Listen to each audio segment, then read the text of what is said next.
teenage angst is a part of life. But some girls' emotions run too deep to control. I told you not to talk to her! A high school student's quiet reserve masks a deeper horror. This act was up close and personal, and it would have took a very violent and angry person. You want a lift? There is nothing childlike about one girl's thoughts. What did she call me? She knew she was going to kill that night. And no one will stand in the way of a love-struck teen. We're done. She's a textbook sociopath. Do it right. No remorse, no empathy, no conscience. For these deadly women, murder is child's play. They are never too young. In 2011, in the remote desert town of West Wendover, Nevada. 18-year-old Tony Fratto leads a quiet life. She was a very shy, withdrawn girl, very intelligent, very diligent in her work. Then, everything changes when she meets 18-year-old student Cody Patton. Cody! Tony falls head over heels. I missed you. I've only gone out. She put all her cards into Cody. Well, what can I say? I'm in love. I can't be happy without him. He's my world. Bye. Tony definitely was obsessed with Cody.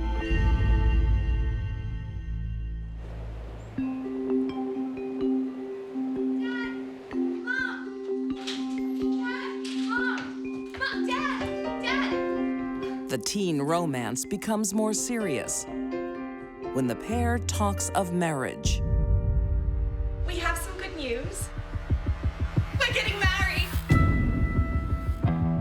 Tony's parents worry. Their daughter's too young, I'll be back. We're gonna go tell Cody's dad. and Cody is a bad boy.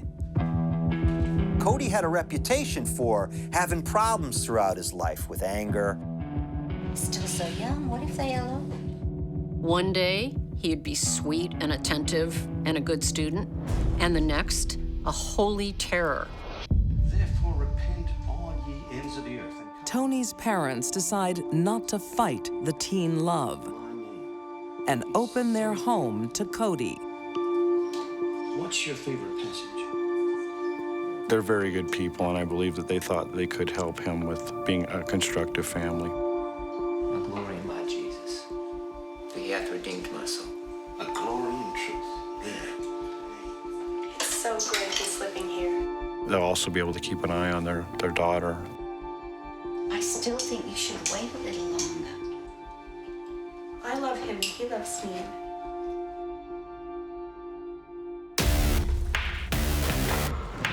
But Tony is not the only girl in Cody's life. He still hangs out with childhood friend, 16-year-old Michaela Costanza, or Mickey. They've grown up together. No romantic interest, they're just like best buddies. And that becomes a problem for his new fiancée. Michaela was very pretty, very outgoing, very athletic, the things that Tony wasn't. Thank you. I told you not to talk to her. I've known her forever. Well, yeah, I told you and you don't listen. I love you. Oh, no, you don't. You don't only love me. Tony! Tony's insecurities start eating her up. Tony's diaries revealed what she was really feeling and thinking. That Cody was eventually going to leave her for another woman. It really shows that Tony didn't have much self-worth. She had low self-esteem. And that comes out in many different ways. Tony goes on the offensive. Who do you think you are? There's one day when Tony is giving Mickey a real hard time, you know, bullying her, calling her names. Tony, I have a boyfriend. What do you want with my man? That sort of thing. Just stay away!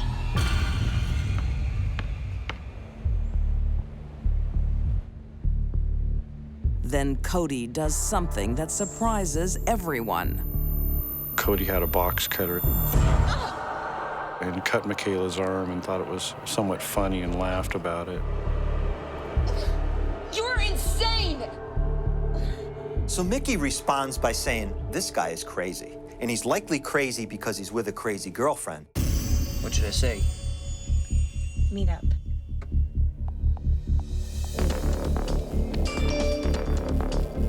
Thanks to Tony's jealousy, a lifelong friendship is falling apart.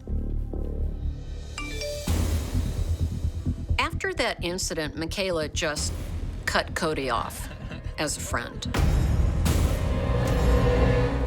But Cody didn't like that. On March 3rd, 2011, the school parking lot is deserted, except for Cody. He's waiting for Mickey to finish track practice. Mickey goes out of the back of the school, and Cody's waiting for her because he knows where she exits the building every day. Cody, you shouldn't be here. Hey, I just want to show you something. He's got an SUV waiting there, You want to show me something?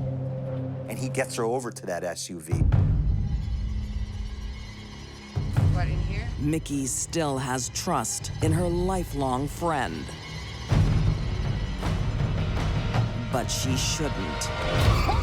Whoever came along that got in between Tony and Cody, whether it was innocent or not, was going to be a problem.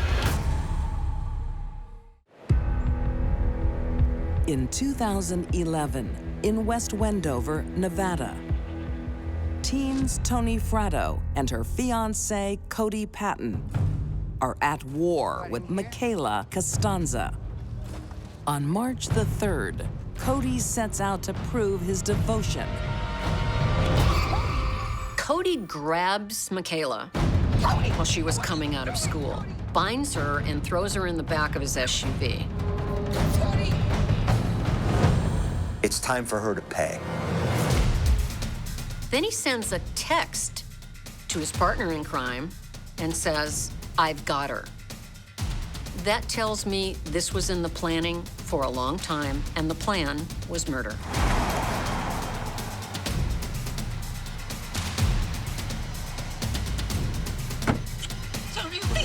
I couldn't imagine the intense fear that girl went through. Shut up!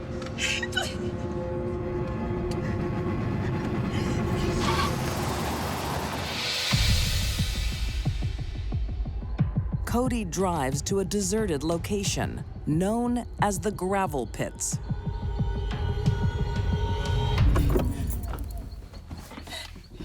It's going to be the last place that Mickey sees, unfortunately. Cody! Cody, please! No! No!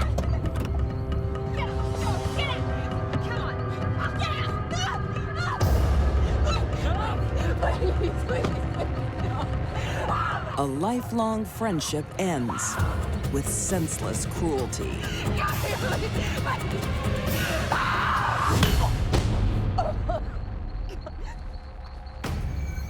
Cody was friends with this girl.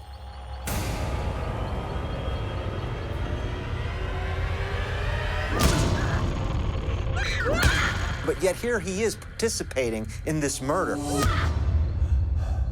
Why? Well, Tony has control over him.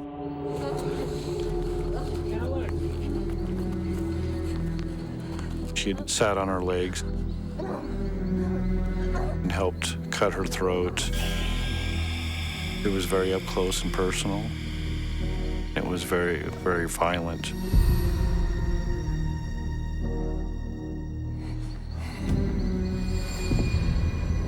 Tony and Cody could have killed Michaela quickly and with a lot less violence, but that isn't what they wanted.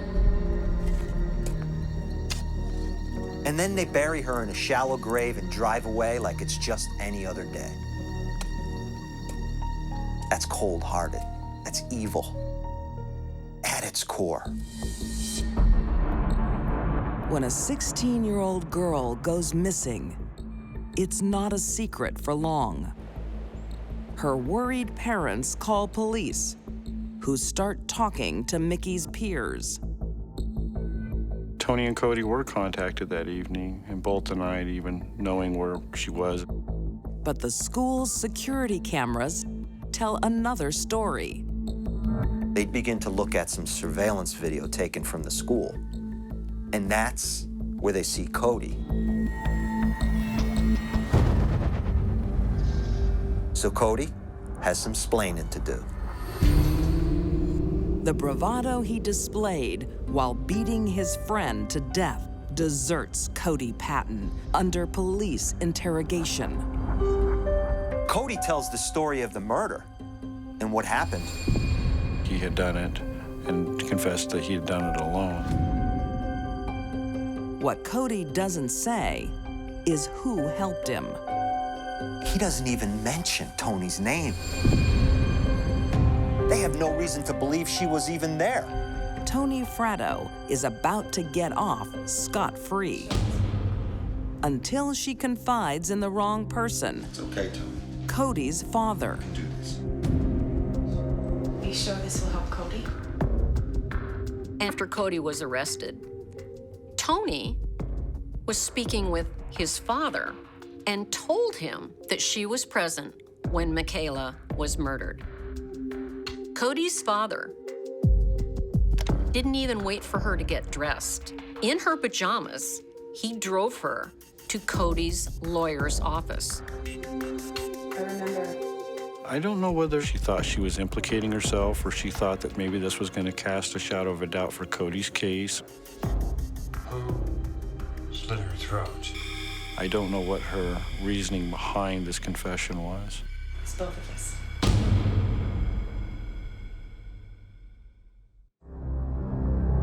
In 2012, the pair is found guilty of murder. Cody Patton receives life with no parole for first-degree murder.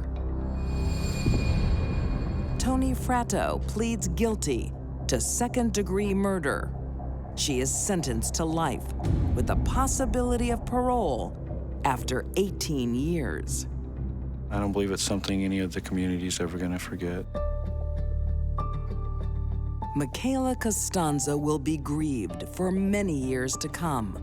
A wonderful life cut short by her lifelong friend. It's astounding to me how easy it was for Cody to turn on his childhood friend, Michaela. Where's the motive for Cody to kill this girl, this childhood friend of his? Tony has a motive. Cody doesn't really have a motive, other than being loyal to Tony.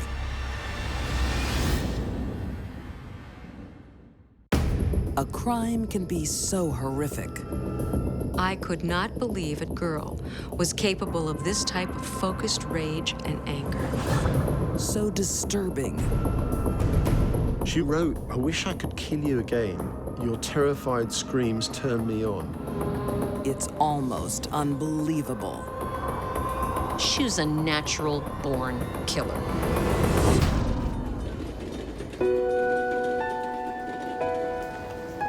The city of Camberley, England, 1991. 11-year-old Sharon Carr is popular with both students and teachers. At school, her friends recalled Sharon as being, a pretty sociable kid. A polite, helpful girl. Hey, miss. Hi, Sharon. I'll help you. But her happy exterior is paper thin.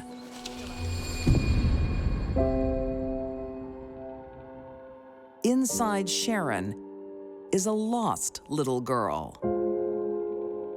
Sharon Carr's early life was classically tragic.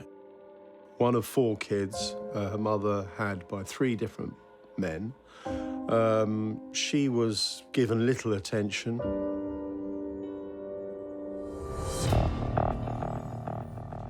A string of father figures are in and out of her life. So is violence.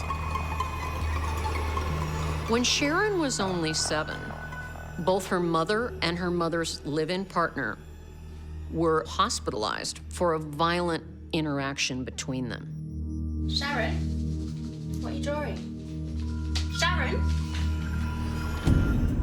This is a big problem for children to see something like that.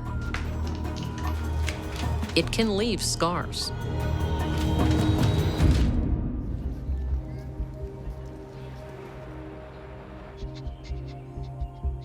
Come on, boy. To the outside world, Sharon seems fine.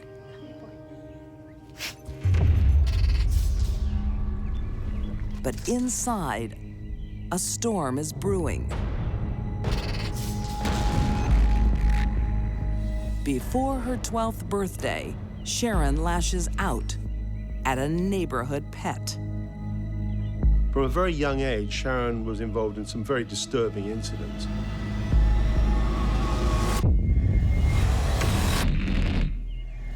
She has used a shovel to decapitate a dog. When a child tortures or kills animals, they're trying to take control of their life. They can dominate power, control, and their sadistic tendencies over a helpless animal.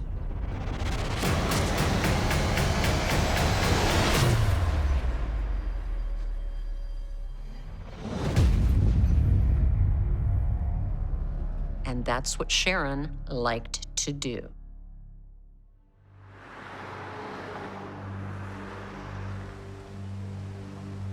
Her mother can't control Sharon. Be a good girl, okay?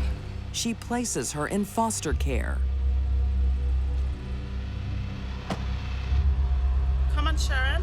Let's go see your new home. When a child knows nothing but stress, they grow up hyper-attuned, waiting for the next bad event to happen. When Sharon was removed from her mother's home and put in foster care, things did not go well. A month later, she's back home. Not just angry, but rejected. Her dark world is set to explode. Sharon was completely lacking emotion and extremely cold in her outlook on everything. Sharon was used to chaos, and so she created her own.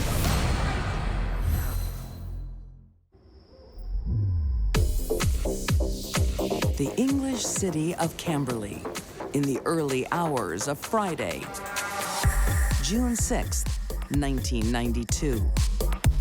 12-year-old Sharon Carr is cruising the streets, looking for fun with 2 male friends.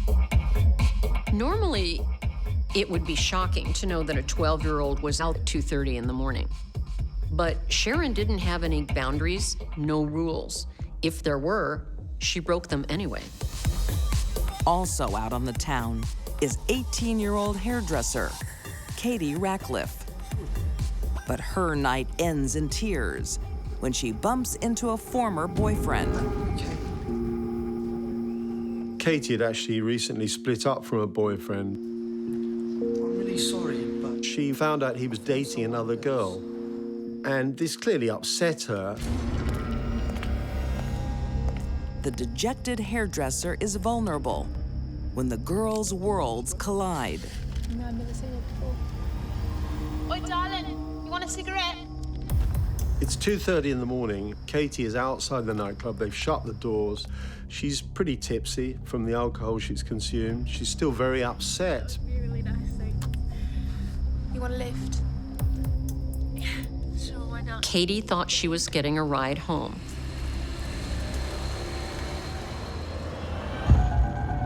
It's obvious that Sharon was not threatening in any way to Katie. What's wrong? Boy issues. Otherwise, she would never have accepted the lift with Sharon and those two boys. But Katie is not going home. She's driven to an isolated park. Let me out.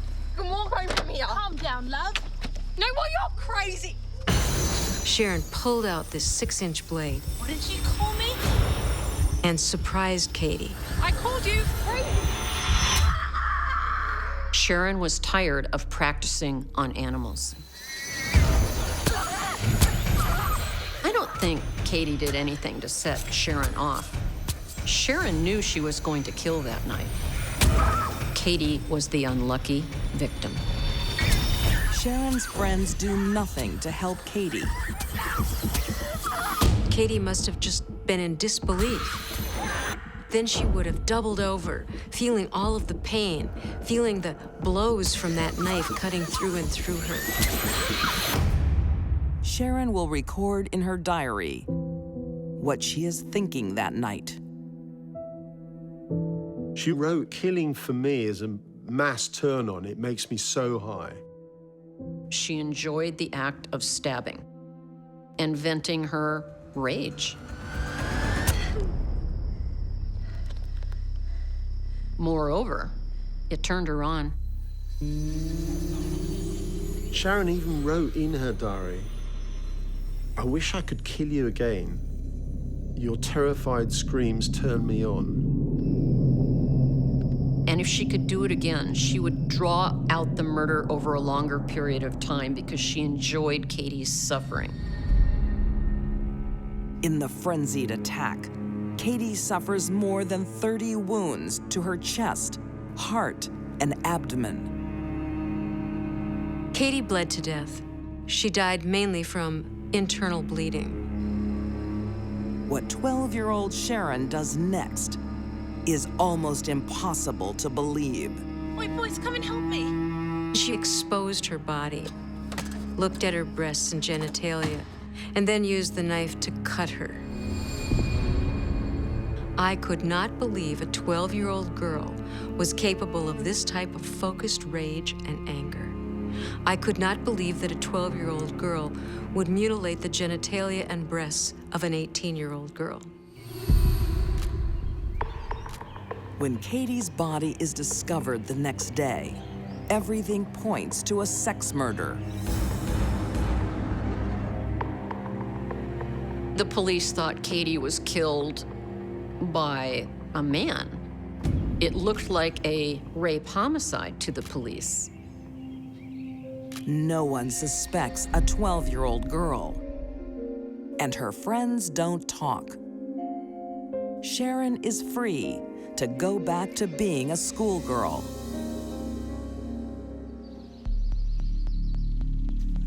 Until, on the 2nd anniversary of Katie's murder, What did you do that for? without provocation, Sharon again resorts to violence.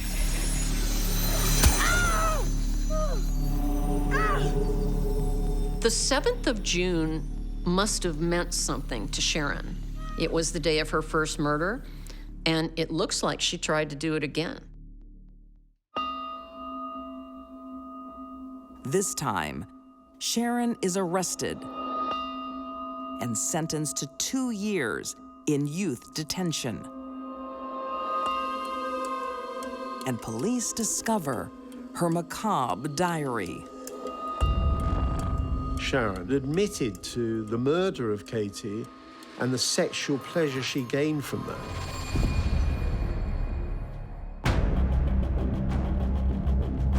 Sharon's male accomplices are never identified. In March 1997, Sharon Carr, the UK's youngest known murderess, is convicted.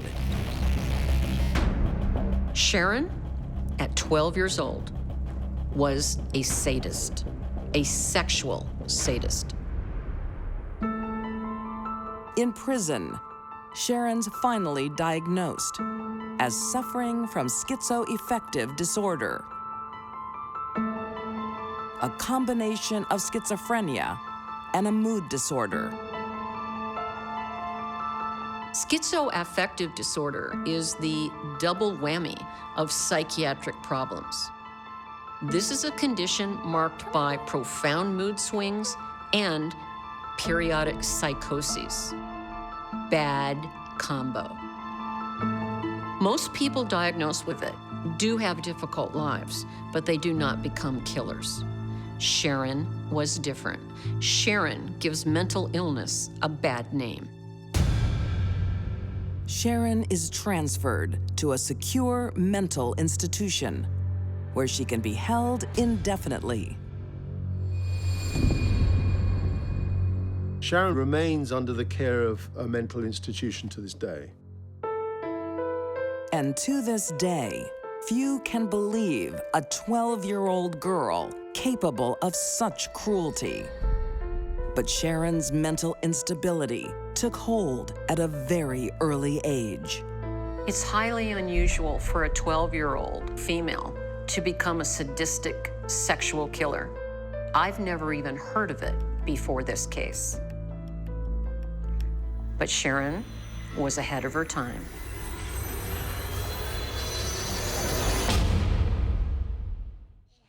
Teen love can be so sweet. It was a fairy tale. But when young hearts clash, She went after the boyfriends of other girls. romance comes to a bitter end. Together you have this toxic mix.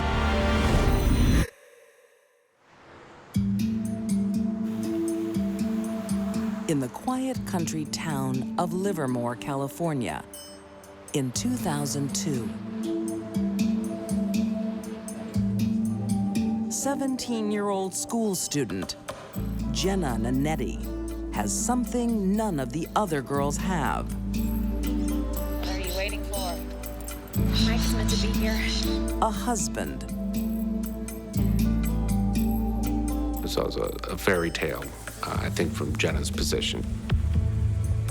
Jenna didn't have a stable, strong, loving father figure in her life. It's no wonder she went to the first good-looking guy that came along.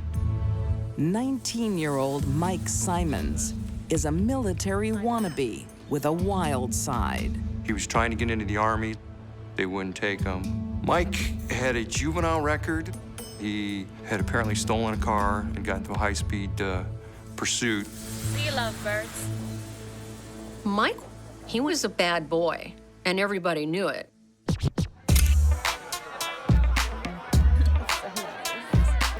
Jenna soon learns that tying the knot doesn't tie Mike down. Michael Simons was an attractive person who a lot of women wanted to be with. One of them is fellow schoolgirl, 17-year-old Cody Bellflower. Katie wasn't well liked at high school because she had a tendency to go for the boyfriends of other girls. Now Katie sees a chance to steal a girl's husband. Mike was married, but that didn't stop Katie. The fact that he had a wedding ring on, that was just catnip to her. The young seductress has no trouble charming Mike. In just 3 months, Jenna has gone from hitched to ditched. He moved out and then moved in with Katie Bellflower. Mike, can we talk? No, I'm done talking. But Jenna's not giving up her husband Please, hon. without a fight. I still love you. Despite the fact that Mike was leaving every indication he was not going to be a good catch, I can't live without you.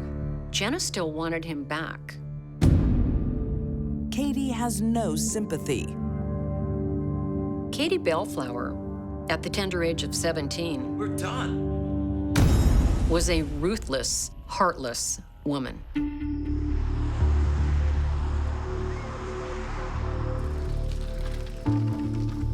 But Jenna's persistence pays off. Mike invites her over for a chat. She's hoping for a reunion. I think Jenna was in love with the idea of having a happy marriage. But they aren't alone. Katie and loyal friend, 20-year-old Jeffrey Hamilton, are watching and listening. Jeffrey Hamilton was a social misfit, basically no friends other than Catherine Bellflower and Mike Simons. Okay, get the car. Jenna's dream of a new beginning becomes a nightmare. Katie retrieved a baseball bat from within the residence.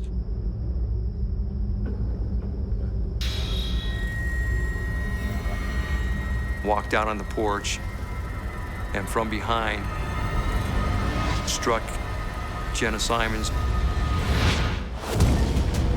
Jenna, okay. When Katie did that, she wasn't defending herself against an attack. Look at me. Mike, help me. She was simply eliminating the competition. Katie and Jeff disappear, leaving Mike to comfort Jenna. But he doesn't take her to the hospital straight away.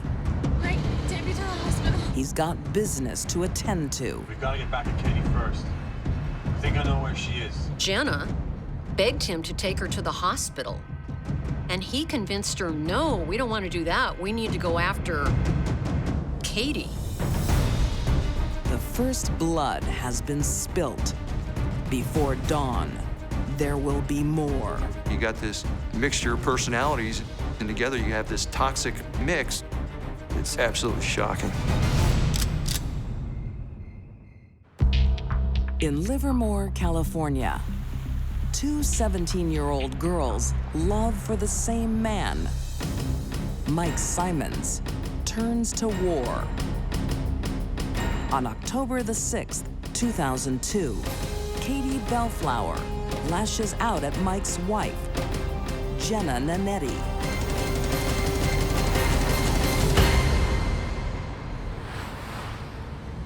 Mike convinces Jenna to hunt down Katie and seek revenge. I know where Katie is. Let's go get her. She's hanging out at Whiskey Slough. Mike drives to an isolated area of the Delta.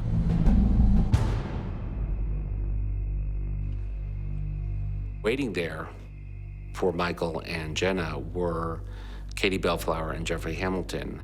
Are they even gonna come? Yes, okay, just calm down. They'll be here. Katie has recruited Jeffrey Hamilton to be her getaway driver. It's them. Katie had enormous influence and power over Jeff. He would do anything for her. Give me the gun. Jenna has no idea. She's been lured into a trap. Do it right.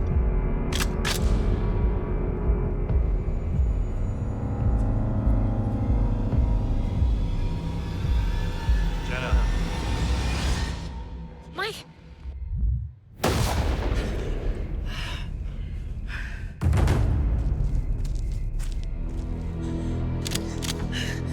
Mike. Beg for your life and I may let you live.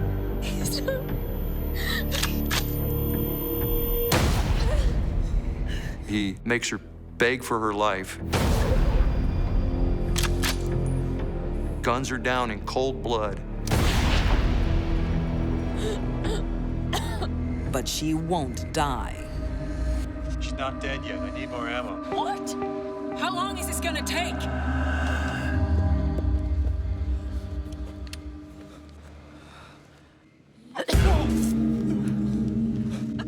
You wuss? The final shot is at point-blank range.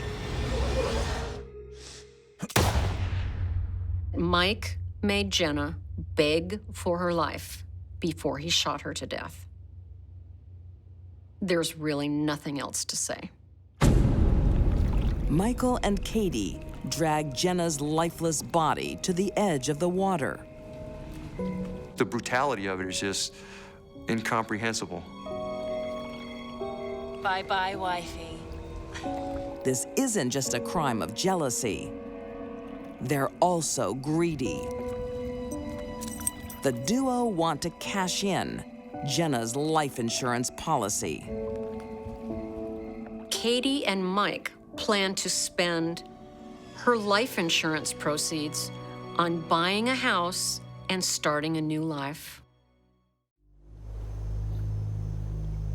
12 days pass before Jenna's body is found.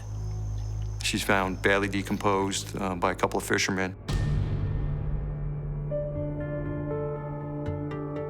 3 of the mourners at Jenna's funeral are also the last people to see her alive. I was confident that Michael and Katie had some involvement. But there's no physical evidence tying any of the trio to the crime.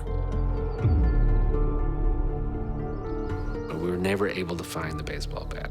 We were not able to find the shotgun either.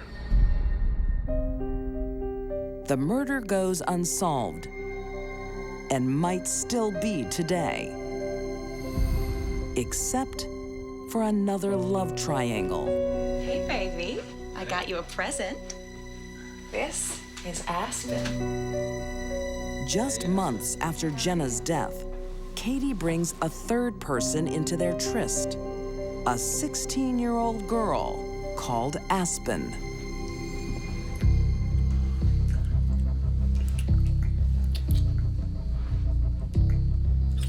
Katie liked to control people. I think that's why she invited Aspen, her friend, in for a 3-way with her boyfriend, Mike. But when Katie becomes pregnant, she is in no mood for sharing. Catherine Bellflower became pregnant with Michael's child and decided that Aspen was in the way. To Katie, the solution is simple.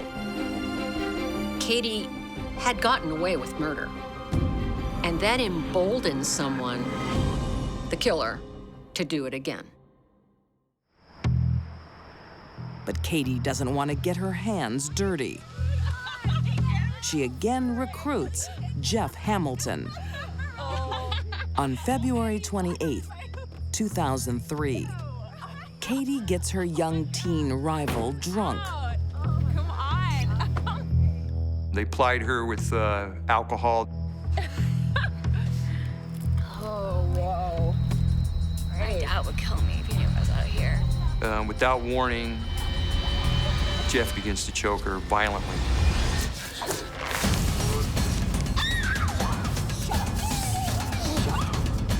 As Aspen fights for her life, Katie whispers a chilling promise.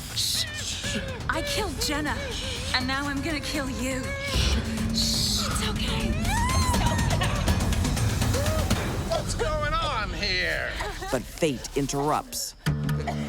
Is she all right? Police officer Tim Phillips is on a routine patrol. I saw one young lady who was laying pretty much on her back. Another young lady that was kneeling next to her, kind of embracing her. It's okay, officer. We got it. I noticed Katie Bellflower was wearing rubber gloves, as was Jeffrey Hamilton. Yeah. Katie thinks fast. We got it. She's just a bit sick. Gloves are in case she vomits. Telling the officer she's not killing Aspen. She's caring for her. She appeared forthright and she was convincing. In an instant, she was able to transition from cold-blooded killer to convince this officer that they were there to provide comfort. It's the perfect chance for Aspen to escape. But she stays silent. Aspen probably didn't tell what Katie and Jeff had done to her because she was frightened. But master manipulator Katie loses control when Aspen gets home. You'll be fine. Just keep your mouth shut. I love you. She immediately told her parents exactly what had happened. And reveals Katie's admission to killing Jenna. Police quickly arrest the trio, and their days of freedom are over. Mike Simons is found guilty of first-degree murder and sentenced to life. No chance of parole.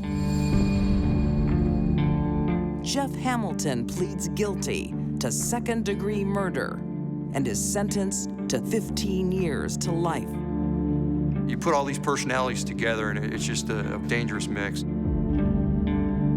Katie Bellflower pleads guilty to first-degree murder and receives 25 years to life in prison. Here's a girl that participates in the brutal murder of a 17-year-old teenager, and then 5 months later plans, orchestrates, and attempts to carry out the murder of a 16-year-old. That tells you all you need to know about Catherine Bellflower. For investigators, the mystery is what turned a teen girl into a killer. You love birds. Katie's background gives few clues. Some criminals are born, some criminals are made through abusive or neglectful childhoods. Katie Bellflower did not come from a dysfunctional family. Katie was born one. I think if Katie hadn't been caught, she would have done it again and again and again. The behavior was becoming repetitive. These deadly women proved youth is no barrier to cruelty. Tony Fratto sacrificed a young life for young love.